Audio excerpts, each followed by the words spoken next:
மத்தேயு எழுதிய நற்செய்தி அதிகாரம் 21 இறை வசனங்கள் 28 முதல் 32 முடிய. மேலும் இயேசு, இந்த நிகழ்ச்சியை பற்றி நீங்கள் என்ன நினைக்கிறீர்கள்? ஒரு மனிதருக்கு 2 புதல்வர்கள் இருந்தார்கள். அவர் மூத்தவரிடம் போய், மகனே, நீ இன்று திராட்சை தோட்டத்திற்கு சென்று வேலை செய் என்றார். அவர் மறுமொழியாக, நான் போக விரும்பவில்லை என்றார்.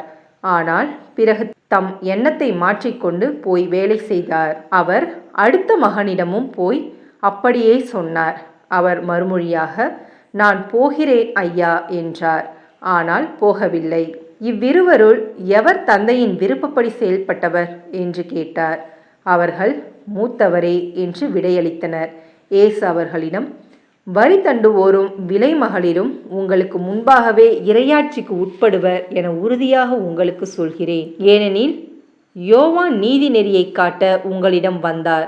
நீங்களோ அவரை நம்பவில்லை. மாறாக வரி தண்டுவோரும் விலை மகளிரும் அவரை நம்பினர். அவர்களை பார்த்த பின்பும் நீங்கள் உங்கள் எண்ணத்தை மாற்றிக்கொள்ளவும் இல்லை, அவரை நம்பவும் இல்லை என்றார். இது கிறிஸ்துவின் நற்செய்தி. கிறிஸ்துவே உமக்கு புகழ்.